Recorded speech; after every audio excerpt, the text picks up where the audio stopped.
నమస్కారం ఘంటారావానికి స్వాగతం. ముందుగా ప్రధానాంశాలు. ఎర్రమట్టి దిబ్బలను పరిశీలించిన విశాఖ జాయింట్ కలెక్టర్. నిబంధనలు ఉల్లంఘించిన వారిపై చర్యలు తప్పవని హెచ్చరిక.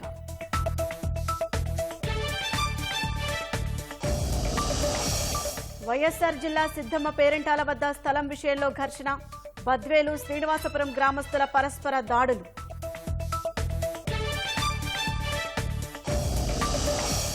భూముల రీసర్వేకు ఏపీ ఎండీసీ నిధులు వెచ్చించిన వైసీపీ. సర్వేరాళ్ల కొనుగోలు పాతడానికి 525 కోట్లు ఖర్చు. నెల్లూరు బారా షహీద్ దర్గాలో ఘనంగా రొట్టెల పండుగ. పుణ్యస్నానాలు ఆచరించి మొక్కులు చెల్లించుకున్న భక్తులు.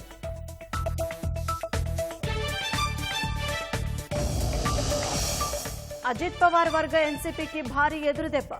4 కీలక నేతలు రాజీనామా.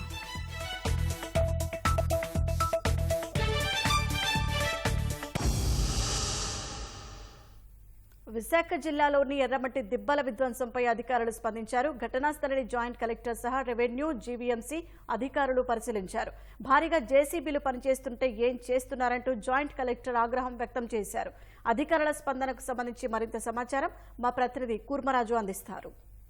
ప్రపంచ భౌగోళిక వారసత్వ సంపద ఎర్రమట్టి దిబ్బలు ఈ భీమునిపట్నం రెవెన్యూ పరిధిలో ఉన్నాయి. దీనికి సంబంధించి ఇక్కడ గత కొంతకాలంగా తవ్వకాలు జరిగి హౌసింగ్ సొసైటీ వాళ్ళు చదును చేసుకోవడం, అలాగే ఇక్కడ ఉన్న ఎర్రమట్టి దిబ్బల్ని తవ్వేస్తున్నారంటూ స్థానికులు, పర్యావరణవేత్తలు ఆందోళన చెందడంతో ఇక్కడికి రెవెన్యూ యంత్రాంగం అంతా కదిలొచ్చింది. జాయింట్ కలెక్టర్ మయూర్ గారు ప్రస్తుతం అంతా ఉన్నారు. మయూర్ గారు, మీరు మొత్తం ఈ ప్రాంతం అంతా పరిశీలించిన తర్వాత మీకు వచ్చిన అవగాహన ఏంటి? ఏ రకంగా మీరు దాన్ని ఇక్కడ నిన్న కూడా కంప్లైంట్ వచ్చాయి.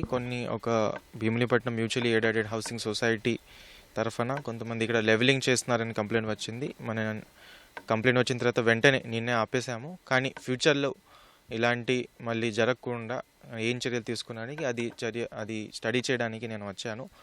ఇక్కడ అబౌట్ 280 ఎకరాలు జియో ప్రకారం 2013లో ఈ మ్యూచువల్ ఎయిడెడ్ సొసైటీకి ఇచ్చారు అని నాకు ఇన్ఫర్మేషన్ తెలిసింది. ఆ మొత్తం స్టడీ కూడా మనం వన్స్ ఆఫీస్లో వెళ్ళిన తర్వాత అన్ని డాక్యుమెంట్స్ ఇవన్నీ కూడా స్టడీ చేస్తాము. జీవీఎంసీ సిటీ ప్లానర్ ఇన్ఫర్మేషన్ ఏంటంటే ఇంకా ఇక్కడ షార్ట్ ఫాల్ ఇచ్చారు, ఇక్కడ ఎటువంటి పర్మిషన్ లేదు. సో వాళ్ళకి కూడా జీవీఎంసీ సైడ్ నుంచి కూడా స్ట్రింజెంట్ యాక్షన్ తీసుకోమని కూడా వాళ్ళకి చెప్పడం జరిగింది. తర్వాత ఇంకా ఇక్కడ టీమ్ ఫామ్ చేసుకొని ఫ్యూచర్లో ఇది జరగకుండా ఇది ఏరియా ప్రొటెక్ట్ చేయడానికి కూడా కొన్ని మెజర్స్ ఉన్నాయి. అది కూడా డిస్ట్రిక్ట్ కలెక్టర్ గారికి అప్రైజ్ చేసి దీని మీద ఫైనల్ చర్యలు మనం తీసుకుంటాం. అంటే సార్, ఇప్పుడు మీరు చెప్తున్నారు, ఇప్పుడు మనం చూస్తున్న ఈ కొండలను తవ్వేసిన పరిస్థితి కనిపిస్తుంది. అంటే వాళ్ళ సైట్ కావచ్చు, కానీ ఎటువంటి పెర్మిషన్, మైనింగ్ కానీ లేకపోతే జీవీఎంసీ పెర్మిషన్ లేకుండా చేస్తుంటే అంటే యంత్రాంగం ఏ రకంగా అంటే వ్యవహరించాలని అనుకున్నారు, ఏ రకంగా వ్యవహరించలేదు, వాళ్ళ మీద చర్యలు ఉంటాయి? తప్పకుండా ఉంటాయి. అది దీనికి సంబంధించి రిపోర్ట్ కూడా డిస్ట్రిక్ట్ కలెక్టర్కి సబ్మిట్ చేస్తాను. సో దాని ప్రకారం ఏదైతే ల్యాప్సెస్ ఏ డిపార్ట్మెంట్స్ ఉంటాయి, జీవీఎంసీ కావచ్చు, మైనింగ్స్ కావచ్చు, రెవెన్యూ కావచ్చు, వాళ్ళ మీద తప్పకుండా చర్యలు ఉంటాయి. సార్, పర్యావరణ హితంగా అంటే మీరు ఈ సైట్కి వచ్చిన తర్వాత మీరు చూసుంటారు, అంటే ఇది ప్రపంచంలోనే అరుదైన భౌగోళిక వారసత్వ సంపద. అంటే ఇక్కడ మనకి తమిళనాడు తర్వాత శ్రీలంక, ఈ 3 చోట్లే ఈ రకమైన ఫార్మేషన్స్ కొన్ని వేల సంవత్సరాలుగా ఉన్నాయి. దీని మీద మనం చేసిన అధ్యయనం ఏంటి? మన పర్యావరణవేత్తలు కానీ మన డిపార్ట్మెంట్ పరంగా చేసిన అధ్యయనం ఏంటి? అది ప్రొటెక్షన్కి గవర్నమెంట్ సైడ్ నుంచి కూడా కొన్ని చర్యలు ఉంటాయి. ఆల్రెడీ దాదాపు 90 ఎకరాల ఏరియా జియో జోన్ అనే కూడా గుర్తించడం జరిగింది. అది జియోగ్రఫికల్ సర్వే ఆఫ్ ఇండియాకి కూడా మనం ఇవ్వడానికి కొన్ని జియో కూడా వచ్చాయి. అది కూడా ఇంకా ఇది ప్రొటెక్ట్ చేయడానికి, ఇది ఒక యూనిక్ ల్యాండ్ ఫార్మేషన్ ఉంది, ప్రొటెక్ట్ చేయడానికి ఇంకా ఏం చేసుకోవచ్చు దీని మీద కూడా ఎక్స్పర్ట్తో డిస్కస్ చేసి ఇంకా ఏదైనా చర్యలు ఉంటే అది కూడా డిస్ట్రిక్ట్ కలెక్టర్ దృష్టిలో తీసుకొస్తాం. సార్, ఇప్పుడు జియో ఫార్మేషన్ ఒకటి ఉంటుంది, దాని బఫర్ జోన్ అంటే దాని 200-300 ఎకరాల చుట్టూ మనం బఫర్ జోన్ మెయింటైన్ చేయాలి. ఎందుకంటే ఇప్పుడు మనం కొల్లేరుని అవగాహన చేసుకుంటే కొల్లేరు కాంటూర్ ఒకటే ఉంటుంది, కానీ చుట్టుపక్కల పర్యావరణాన్ని అంతటిని ధ్వంసం చేయడానికి మనకు ఎటువంటి రైట్స్ లేవు. అటువంటివి ఇక్కడ మనం దాన్ని అబ్జర్వ్ చేయాల్సి ఉంటుందంట. అది నేను ఎక్స్పర్ట్ కాదు కాబట్టి నేను దీని మీద కమెంట్ చేయలేను. కానీ ఖచ్చితంగా ఎక్స్పర్ట్ ఏదైతే ఉంటారో ఈ దాని మీద వాళ్ళతో డిస్కస్ చేసి డిస్ట్రిక్ట్ కలెక్టర్ దృష్టిలో తప్పకుండా పెట్టి దీని మీద ఫ్యూచర్లో చర్యలు తీసుకుంటాం. ధన్యవాదాలండి. ఇది జాయింట్ కలెక్టర్ మనోగతం. Camera C Srinivasarao, Kurmaraju, ETV news, Visakhapatnam.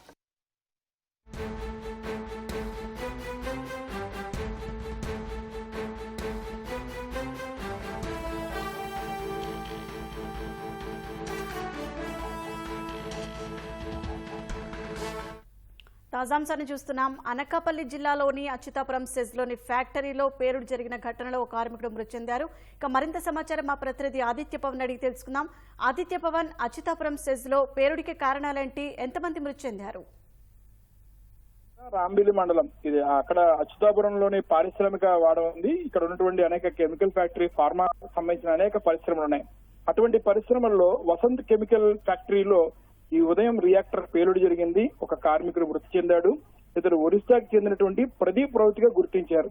అయితే ప్రమాదం జరిగిన వెంటనే ఇతనికి ఆసుపత్రికి తరలించారు. ఆసుపత్రి తరలించే మార్గంలోనే ఇతను మృతి చెందినట్టుగా చెప్తున్నారు. అయితే అచ్యుతాపురంలో జరిగినటువంటి ఈ ప్రమాద ఘటన మీద రాష్ట్ర విపత్తుల శాఖ మంత్రి అయినటువంటి బంగళపూడి అనిత ఇప్పటికే స్పందించారు. జిల్లా కలెక్టర్ కి విజయక ఆదేశాలు జారీ చేశారు. క్షతగాత్రులు ఉన్నారు, వారికి తగినటువంటి సహకారం అందించమని. ప్రస్తుతం అయితే ఆ ఫ్యాక్టరీ లోపలికి వెళ్లేటువంటి పరిస్థితి అయితే లేదు. ప్రస్తుతం అయితే అంతా వసంత్ కెమికల్ దగ్గర అంతా కూడా బయట గేట్లు వేసి ఉన్నారు. ప్రస్తుతం అయితే ఒక్క క్షతగాత్రుడు, ప్రస్తుతం అయితే ఆ క్షతగాత్రుడు కూడా మృతి చెందినట్టుగా చెప్తున్నారు. ప్రదీప్ రౌత ఒడిశా చెందిన వ్యక్తి. సాధారణంగా ఫ్యాక్టరీలో ఇంతకు ముందు నుంచి చూసుకున్నా సరే మొత్తం అనకాపల్లి జిల్లాలో ఉన్నటువంటి 19 అతి ప్రమాదకరమైనటువంటి 192 పైగా ప్రమాదకరమైనటువంటి స్థాయిలో ఉన్నటువంటి ఫ్యాక్టరీలు ఉన్నాయి. ప్రతి సంవత్సరం కూడా సుమారుగా 2 నుంచి 4 మరణాలు సంభవిస్తున్నాయి. 2020 నుంచి తీసుకున్నా సరే ఉన్నటువంటి గణాంకాల ప్రకారం ప్రతి సంవత్సరం కూడా 2 నుంచి 4 మృతి చెందుతున్న పరిస్థితి. అలాగే 2024లో కూడా అదే పరిస్థితి కొనసాగుతుంది. ముఖ్యంగా పారిశ్రామిక ఆడిట్ జరగాలి. ఇంకోటి, ఇక్కడ ఉన్నటువంటి రసాయన పరిశ్రమలన్నీ కూడా ఒక రసాయనాన్ని 3 రకాలుగా మారుస్తారు. ఒకటి వాయు రూపం, ద్రవ రూపం, ఘన రూపం. ఈ 3 రూపాల్లో మార్చేటువంటి ప్రక్రియ రియాక్టర్లు చేస్తూ ఉంటాయి. ఈ ప్రక్రియలో ఏమాత్రం మానవ తప్పిదం ఉన్నా, సాంకేతిక తప్పిదం ఉన్నా రియాక్టర్ పేలడం జరుగుతుంది. ఇప్పటివరకు జరిగినటువంటి అనేక ప్రమాదాలు ఈ రియాక్టర్ పేలుడు సమయంలోనే జరిగినటువంటి దాఖలాలు ఉన్నాయి. ముఖ్యంగా ఈ ప్రక్రియ దగ్గరే వాటిని ఘనీభవించడం, ద్రవీభవించడం, వాయు ప్రక్రియ మార్చేటువంటి ప్రక్రియలోనే ఈ ప్రమాదాలు జరుగుతుంటే ప్రస్తుతం వసంత్ కెమికల్స్ లో కూడా అదే పరిస్థితి జరిగింది అనేటువంటిది ఒక ప్రాథమిక అంచనా. ప్రస్తుతం అయితే జిల్లా అధికారులు సంఘటనా స్థలాన్ని చేరుకున్నారు. జిల్లా కలెక్టర్ కూడా పరిశీలన చేస్తున్నారు. రాష్ట్ర విపత్తుల శాఖ మంత్రి అయినటువంటి బంగళపూడి అనిత పరిస్థితిని పూర్తిగా సమీక్షిస్తున్నారు. ప్రస్తుతానికి అయితే ఒకరు మృత్యువాత పడ్డారు. వారు ఒరిస్సా చెందినటువంటి ప్రదీప్ రౌతేగా ఉన్నారు. వారి కుటుంబానికి సమాచారాన్ని అందజేసేటువంటి ప్రక్రియని కొనసాగిస్తున్నారు. అలాగే ముఖ్యంగా ఆ సంఘటన ప్రాంతానికి మీడియా కూడా వెళ్ళలేని పరిస్థితి. ఎందుకంటే ఆ వసంత్ కెమికల్స్ మొత్తం అంతా కూడా ఉన్నటువంటి డోర్లన్నీ క్లోజ్ చేసి ఉంచారు. కాబట్టి లోపల ఏం జరిగింది, ఇంకా ఎవరైనా ప్రమాదంలో ఉన్నారనేటువంటి విషయాలు కూడా బయటికి రావాల్సిన పరిస్థితి ఉంది. అయితే సంఘటన చాలా దురదృష్టకరం. దీని మీద పరిశ్రమల శాఖ కూడా సంఘటన ఎలా జరిగింది ఏమిటనేటువంటి విచారణ చేస్తుంది. మరోవైపు సహకారం కోసం ఇప్పటికే జిల్లా యంత్రాంగం సంసిద్ధమైంది. ధన్యవాదాలు ఆదిత్య పవన్.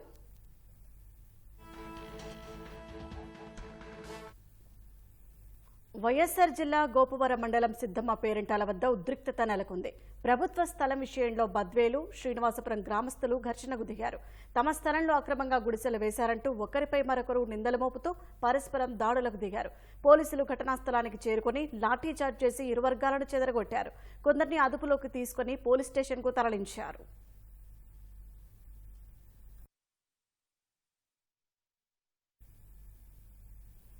శ్రీకాకుళం జిల్లా నందిగాం మండలం వల్లభరాయపాడులో ఆర్మీ హవాల్దార్ జగదీశ్వరరావు పార్థివ దేహానికి సైనిక లాంఛనాలతో అంత్యక్రియలు నిర్వహించారు.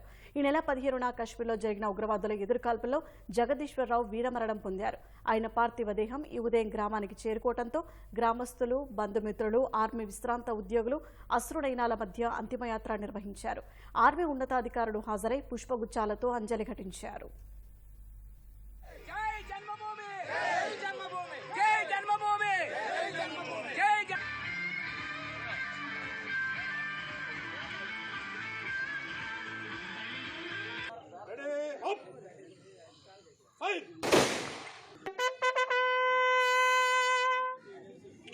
Salman God, success.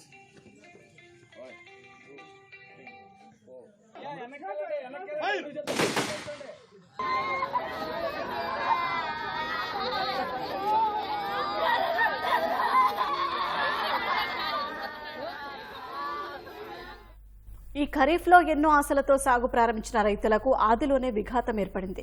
3 రోజులుగా కురుస్తున్న వర్షాలకు కృష్ణా జిల్లాలోని పలు గ్రామాల్లో నారుమళ్లు, వరి పొలాలు నీట మునిగాయి. పామర్రు, అవనిగడ్డ, పెడన, మచిలీపట్నం నియోజకవర్గాల్లో పొలాలు మునిగిపోవడంతో వరి నాట్లు ఎంతవరకు ఉంటాయో తెలియని పరిస్థితి నెలకొంది. గత ప్రభుత్వ నిర్లక్ష్యమే నేటికి వెంటాడుతోందని అన్నదాతలు అంటున్నారు. ఈ 5 ఏళ్లలో పంట కాలువల్లో పూడిక తీయకపోవడం వల్ల వరద పొలాలను ముంచెత్తుతోందంటున్నారు.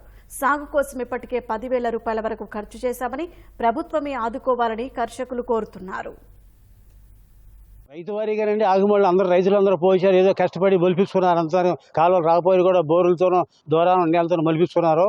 కాలువలు వచ్చి వర్షం సహకరించిన వర్షం ఉపయోగపడకుండా మునిగిపోయినాయి కనుక దానికి ఆ రైతులు కొంచెం ఆందోళన పడుతున్నారు. ఇప్పుడు మరి నారు ఉండడితే సకాలంలో నీళ్ళు ఉండడితే నాట్లు వేసుకునే వాళ్ళాను. పల్లపు చేలు మాత్రం బాగా దెబ్బతినిపోయినాయి. మెరకలు కొంచెం పర్వాలేదు. రాత్రి గురించి వర్షానికే యథేసి చేయాలండి మునిగిపోయినండి. పల్లాల్లో మెరకల్లో కూడా మునిగిపోయినాయి. ఇవాళ రేపు మెరకలు కొంచెం బయటపడతాయి కనుక డ్రైనేజీ సరిలేవు కనుక ఏ ఊరికి ఆ ఊరు డ్రైనేజీకి జాగ్రత్త తగ్గించడంలో రైతులు సంతోషిస్తారు. మళ్ళీ మునిగిపోయినాయండి. కాలువలో వాన ఏకమైనాయి. దానివలన మునిగిపోయినాయి పల్లం మళ్ళీ. కాలువలకు ముందు కొట్టాలండి. కొట్టపోతే నీళ్ళు ఆగుతలేదు. బాగా కూలిపోయినాయి తవ్వేయాలి లేకపోతే ఇబ్బంది పడుతున్నాం. ఎకరానికి 23 బస్తాల కవులు మరి నాటు బోటు అని ఇవన్నీ చాలా వ్యవహారంగా ఉంది. మళ్ళీ కూడా చెప్తాను పల్లం వాళ్ళు మునిగిపోయినాయి. ఎదలం కొన్ని మునిగినాయి, కొన్ని బాగా మెరకలు బాగానే ఉన్నాయి. ఎన్నో లక్షలు మునిగినాయండి. కొన్ని మెరకలం బాగానే ఉన్నాయండి. పిండి కొన్నాం. ఏం చేయాలి, పిండి వేసుకుంటాం, నాటు వేసుకుంటామే. ఇక అంతకంటే చేసేది ఏం లేదు. ప్రభుత్వాలు మారినా వైఎస్ఆర్ జిల్లా బద్వేలు మున్సిపాలిటీ తలరాత మాత్రం మారడం లేదు. డ్రైనేజీ వ్యవస్థ దారుణంగా తయారవడంతో పట్టణంలో అంటువ్యాధులు ప్రబలుతున్నాయి. నివాసాల మధ్య రోడ్లపైనే మురుగునీరు పారుతోంది. ఫలితంగా ప్రజలు డెంగీ, మలేరియా వంటి రోగాల బారిన పడుతున్నారు. 2006లో అప్పటి సీఎం రాజశేఖర రెడ్డి హయాంలో బద్వేలుకు పురపాలక హోదా కల్పించారు. పురపాలక హోదా వచ్చి 18 ఏళ్లు పూర్తయినా పట్టణంలో మౌలిక సదుపాయాలు పూర్తి స్థాయిలో సమకూరలేదు. ఇకనైనా ప్రభుత్వం స్పందించి సమస్యలు పరిష్కరించాలని పట్టణవాసులు కోరుతున్నారు. మురికాలో పెట్టింది సార్. ఇంటి మీద రోడ్డు మీద నీళ్ళు అన్నీ వస్తాయి. మాకు ఏ వాటం చేసేదానికి అవకాశం లేదు. ఎవరు పట్టించుకోవడం లేదు. ఆ విధంగా ఉన్నది. ఎలర్జీ, జ్వరము అటువంటివి కూడా జరుగుతున్నాయి. ఏముంది ఈ పక్కుండే ఆ పక్కుండే చూడు, మీరే చూడండి. పైనుంచి వస్తున్నాయి. ఆ 3 ఇదల నీళ్ళు అది పూసలవాడ నీళ్ళు అవన్నీ ఆ పక్క ఎంత లెక్కలై ఇదే దాన్ని రావాలి. తగ్గు అది మెట్ట కొండ. మాకు డ్రైనేజ్ కాలువ లేదు. ఈ రోడ్డు అంతా గొబ్బు గాలి పెట్టిపోతుంది. దీనికి మున్సిపాలిటీ వాళ్ళు ఏదైనా చర్య తీసుకొని కాలువ మార్గంగా నీళ్లు డ్రైనేజ్ కాలువ వదలాలని విజ్ఞప్తి చేసి కోరుకుంటున్నాం. చాలా రోతగా ఇబ్బందిగా ఉండదు. జబ్బులు, జ్వరము, జలుబు అన్నీ దీని ఒకదానికొకటి జ్వరాలు అన్నీ వస్తున్నాయి. దోమలు కూడా ఉన్నాయి. ఈగలు ఇంకా చెత్త మొదగా ఉరుస్తున్నాయి ఈగలు ఎక్కువగా. రోడ్డు అంతా పాసిపట్టి జారిపడి బొల్లు పడుతున్నాయి. బైకులు కింద పడిపోతున్నాయి. మనుషులు కూడా కింద జారిపడి చాలా మందికి కాళ్ళు కూడా దెబ్బతగిలి ఉన్నాయి. నెల్లూరు బారాషాహి దర్గాలో రొట్టెల పండుగ ఘనంగా ప్రారంభమైంది. 5 రోజుల పాటు పండుగ వైభవంగా జరగనుంది. ఊరించే వరాల రొట్టెను అందుకునేందుకు వివిధ ప్రాంతాల నుంచి భారీగా భక్తులు స్వర్ణాల చెరువుకు తరలివస్తున్నారు. చెరువులో పుణ్యస్నానాలు ఆచరించి తమ కోరికల రొట్టెలు పట్టుకుని భక్తులు భుజిస్తున్నారు. బారాషాహిద్లకు గలేఫ్లు, పూల చెద్దర్లు సమర్పించి మొక్కులు తీర్చుకుంటున్నారు. హిందూ ముస్లింల ఐక్యతకు చిహ్నంగా చరిత్రకెక్కిన ఈ పండుగను ప్రభుత్వం అధికారికంగా నిర్వహిస్తోంది. భక్తుల తాకిడిని దృష్టిలో పెట్టుకుని కట్టుదిట్టమైన ఏర్పాట్లను అధికారులు చేశారు.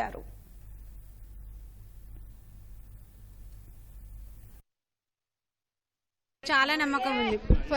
8-9 ఇయర్స్ నుంచి వస్తున్నాం. ఇక్కడ అన్నీ బాగా జరుగుతాయి. అంటే మనం కోరుకున్నవన్నీ ప్రతివి బాగా అవుతుంది. అందుకే ప్రతిసారి రావాలని అనుకుంటున్నాం. బాగుంది. ఇక్కడ ఫస్ట్ టైం వచ్చినాం మేము ఇక్కడికి. మేము తెలంగాణ సిద్దిపేట నుంచి వచ్చాము ఇక్కడికి. బాగానే ఉన్నాయి. లేదండి, మేము ఇప్పుడే వచ్చాము. నమ్మకమే, ఇప్పుడే వచ్చాము. బాగుందండి. అట్లు బాగానే ఉన్నాయి కానీ క్యూలు అయినా కొంచెం బాగా మెయింటైన్ చేయాలి. మధ్యలో దూరేస్తున్నారు. వెనకోళ్ళు వెనకే ఉండిపోతున్నారు, ముందోళ్ళు దూరిపోతున్నారు. కొంచెం ఆ విషయంలో కేర్ తీసుకోవాలి. నీట్నెస్, హైజీన్ మొత్తం బాగుంది. ఇది ఒకటే క్యూ లైన్ ఒకటే. భక్తి ఇదే రెండోసారి అండి. పర్లేదండి. ఇల్లు కట్టుకోవటం అయిపోయింది. ఇప్పుడు మళ్ళీ మా అబ్బాయి చదువు కోసం విజయవాడ నూజివీడు నుండి. अच्छा है, बहुत अच्छा है. सहूलत सब अच्छा है. हमें भी फर्स्ट बार आए हैं. अभी अच्छा है सब सहूलत. खाने पीने पानी का सब अच्छा है सब। हमें बेंगलुरु से हैं। I am from Bangalore. So we have been came for here to for Dargah to meet because we have been heard so many things about here. So we just things we have explored this beautiful experience we have been came here, and let me see what will happen next. తాజాంశాన్ని చూస్తున్నాం. కర్నూలు జిల్లా ముచ్చుమర్రి బాలిక అదృశ్యం ఘటనలో 2 police అధికారులపై suspension వేటుపడింది. ఇక మరింత సమాచారం మా ప్రతినిధి శ్యామ్ అడిగి తెలుసుకుందాం. శ్యామ్, పోలీసు అధికారులపై వేటుకు సంబంధించిన వివరాలేంటి? కర్నూలు రేంజ్ డిఐజీ విజయారావు కార్యాలయం ఒక ప్రెస్ నోట్ ఇప్పుడే విడుదల చేసింది. అయితే దీని ప్రకారం నంద్యాల జిల్లా ముచ్చుమర్రి గ్రామంలో ఈ నెల 7వ తేదీన 8 ఏళ్ల బాలిక అదృశ్యమైంది. అయితే ఆ అదృశ్యమైన ఘటనలో తల్లిదండ్రులు ఫిర్యాదు చేశారు. తల్లిదండ్రులు పోలీసులు ఫిర్యాదు చేశారు. ఫిర్యాదు చేసిన తర్వాత పోలీసులు గాలింపు చర్యలు చేపట్టారు. అయితే ఇప్పటి వరకు కూడా దాదాపు 11 రోజులు అయినా కూడా ఇంతవరకు బాలిక ఆచూకీ లభ్యం కాలేదు. అయితే 3 మైనర్ బాలులను మాత్రం వీరు పోలీసులు అదుపులోకి తీసుకున్నారు. వారి మీద కేసులు నమోదు చేశారు. రిమాండ్ కూడా పంపించారు. అయితే ఈ ఘటనకు సంబంధించి ఇంతవరకు బాలిక ఆచూకీ లభ్యం కాలేదు. గాలింపు చర్యలు చేపట్టారు. ఎంత గాలింపు చర్యలు చేపట్టినా కూడా బాలిక మృతదేహం లభ్యం కాలేదు. అయితే దీనికి సంబంధించి పోలీసుల పట్ల తీవ్ర విమర్శలు వెల్లువెత్తాయి. పోలీసులు అలసత్వం కారణంగానే ఇది జరిగింది. ఇంతవరకు ట్రేస్ అవుట్ చేయలేదు. దాదాపు 11 రోజులైనా కూడా ట్రేస్ అవుట్ చేయలేదు.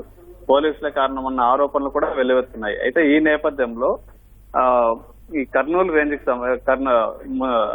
రేంజ్ డిఐజీ విజయారావు 2 పోలీస్ అధికారులను సస్పెండ్ చేశారు. Kurnool Nandikotkur rural CI Vijayabhaskar, Muchumarri SI Jayasekhar వీరిద్దరిని కూడా సస్పెండ్ చేస్తూ ఆదేశాలు జారీ చేశారు. అయితే వీరిద్దరిని బాధ్యులు చేయడమే కాదు, ఇంకా కొందరు కూడా ఉన్నారని చెప్పి పోలీసులు భావిస్తున్నారు. పోలీసు ఉన్నతాధికారులు భావిస్తున్నారు. వీరిపైన కూడా చర్యలు ఉంటాయని చెప్పి భావిస్తున్నారు. మొత్తానికైతే ఈ కేసుకు సంబంధించి 8 ఏళ్ల బాలిక పైన అత్యాచారం, హత్యకు సంబంధించిన కేసుకు సంబంధించి ఈ చర్యలు తీసుకున్నట్లుగా చెప్తున్నారు.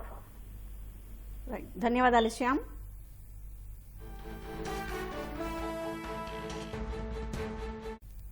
వైకాపా హయాంలో గందరగోళం గజిబిజి మేళంగా సాగిన భూముల రీసర్వే ప్రక్రియలో చిత్ర విచిత్రాలు బయటకు వస్తున్నాయి. భూముల రీసర్వేతో సంబంధం లేని ఏపీఎండీసీ నుంచి ఏకంగా 525 కోట్లు ఖర్చు చేశారు. సర్వే రాళ్ల కొనుగోలు నుంచి మొదలుకొని వాటిని రవాణా చేసి రాళ్లు పాతే ఖర్చును ఏపీఎండీసీతోనే పెట్టించారు. కొత్త ప్రభుత్వం రీసర్వేను నిలిపేయడంతో కోట్లాది రూపాయల ఖర్చు ప్రశ్నార్థకమైంది. ఓ ప్రభుత్వ కార్యక్రమం అమలు చేస్తుంటే దానికి అయ్యే వ్యయాన్ని సంబంధిత శాఖ ఖర్చు చేస్తుంది. కానీ జగన్ జమానాలో భూముల రీసర్వే విషయంలో సర్వే ల్యాండ్ రికార్డ్స్ శాఖకు బదులు అసలు సంబంధమే లేని ఏపీ ఖనిజాభివృద్ధి సంస్థ ఏపీఎండీసీ కోట్లాది రూపాయల నిధులు ధారపోసింది. సర్వే రాళ్ల సరఫరాను ఆ సంస్థకు అప్పగిస్తే వాటికి 525 కోట్ల రూపాయలను మంచినీళ్లలా వెచ్చించింది. మొన్నటి వరకు ఎండీగా వెంకటరెడ్డి సంస్థ అవసరాలను ఏమాత్రం పట్టించుకోకుండా ప్రభుత్వ పెద్దల ప్రాపకం కోసం నిధులు ఎడాపెడా వాడేశారు.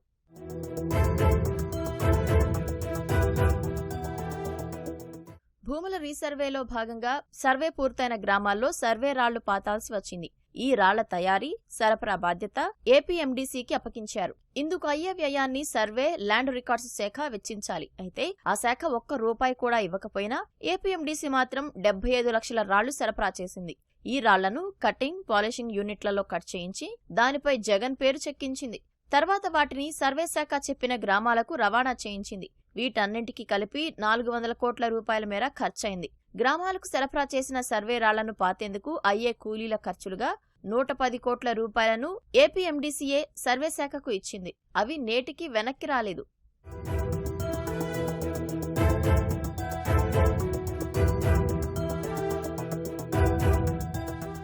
సర్వే రాళ్లను గ్రానైట్ మిల్స్ నుంచి తీసుకోకుండా ఏపీఎండీసీఏ సొంతంగా 4 చోట్ల కటింగ్, పాలిషింగ్ యూనిట్స్ ఏర్పాటు చేయాలనుకుంది. చైనా నుంచి తెచ్చే యంత్రాలతో ఒక్కో యూనిట్కు 4 నుంచి 5 కోట్ల రూపాయల వరకు ఖర్చవుతుందని తెలిసినా 15 కోట్లే వ్యయమవుతుందంటూ అంచనాలు రూపొందించారు.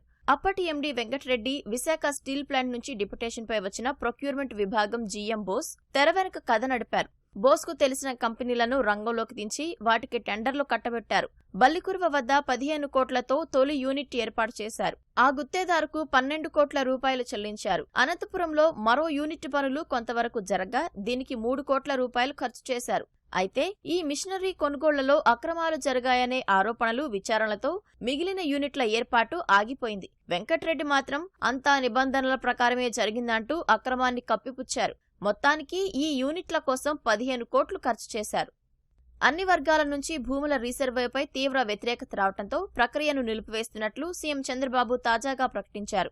దీంతో సర్వే శాఖ నుంచి ఏపీ ఎండీసీకి రావాల్సిన 525 కోట్లు వెనక్కి రావడం ప్రశ్నార్థకంగా మారింది.